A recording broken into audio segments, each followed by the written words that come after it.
TV ye obabi ani enana pay ayana ewuo bia yesi ewuo bia yewo ewiase wona wo se wo sika daima wona wo se ho ofese den wona wo se wo ye bema wo gina wo so se wo yoba wo se wo so ope wiase mu niema nyina e dey one day ye betu eye 6 feet e dey ama wo se kona kodem na wabrabo no abawie nenso ekwan ye fa so ebi mu wu no aya na ano oya ewu ni bi wo ho ano odin ewu ni bi wo ha etwa nsumu eye babia ni lady bi wo ho ye friend kubewura anase sister bra sa no bia de friend se the TikTok here wo di sabi wo jawa na ko bitumi de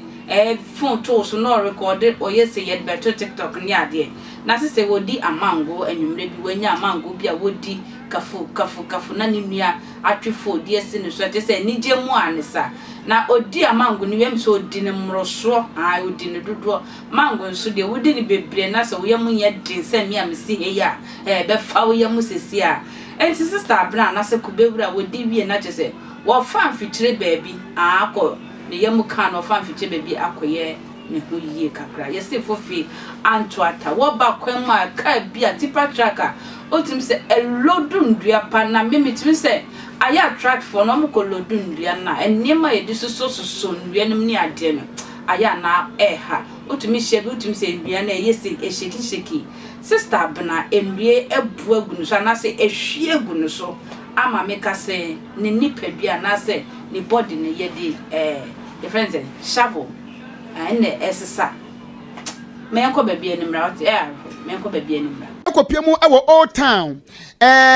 baabi ewo baabi ani ene ne potamo eye baabi ani anwaso bekwa municipality Western North yesi kabi akwakwanya kwanhia track bi registration number ne AS3047-17 yesi alodu timberlocks bi ana eko more than yesi 5,000 pieces so obi nim de kwesi ye kinkre grassa abrante ni jina so mi chocho muncho Joseph kwabna ajei etesei mejoso awuku na eba ni sei awuku enya yido awraho semo asi wo bibie ni Old Town anya asem keto akora o awuku temeka meton kapa antie ni yeni nkomobo emu nkyeremu yo awuku awraho semo asi wo bibie ni Old Town sabre ameno kasei ene se ewura bi a ye frɛ no abana edi adodo no ade frɛ no ya abana na se kubewura sabre ameno kasei de articulator timi atwa fa no so ayhyam no kora akwa ya rekosem kora na awuku asem ni yante enura nwumre beye no nsia gbafa ho sima aduanan 640 no na mafo o chiri mu se articulator na alodu nua beye 5,000 pieces a odi free go so eba betwam akọ Kumasi importem ho na oduru Old Town no careful mu ho na awuku oduru careful no no ade se trailer na se back no ni tina ekono ni tel ni kiaso na se ni bebi enua ni gu no ni tino etimi etifi ni tel no so na se bebi enua ni gu na mami anase sister abene ono so sebi wo akwa koja ne nan o ko fie wona ma kwan so na eme enua no ko twifa no so ekoko ku no so enti omafo ni chimu se na nipa bebre na ho na ebi mu momu twane ye enti omafo wo ho ene omoboa ye ne omoboa ye yi nua no enti omukoko yi nua no ekoduru afi no mu se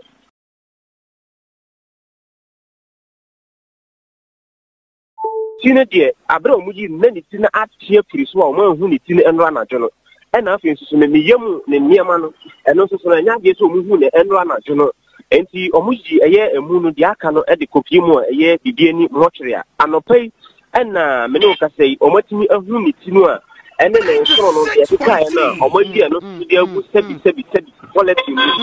de akọ mortuary me no kasei akọ no krani asem na rehwo papa chese enua no na adwiragu ma me so ate ni tie firi so no na Joseph anopa ma hu ni ti no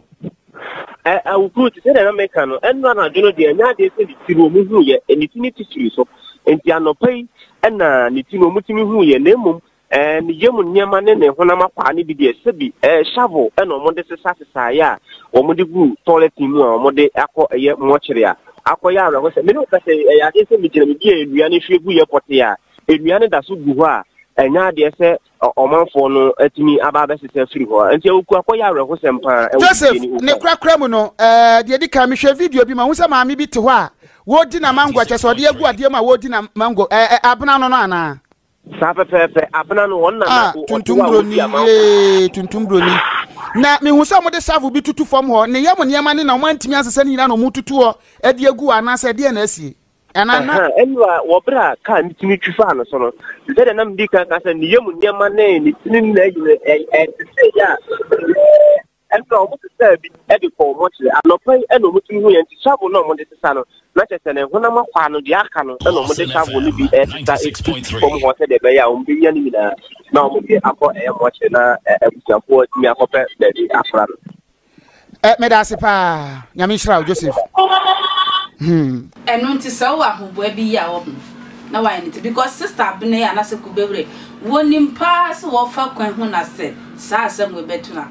sister we anko bedda de kuntunkuru pa kuru no hu adanesu wonim da wankra da se wo kwako ye nyina ye mwan because etimi etro bi e kwentua akra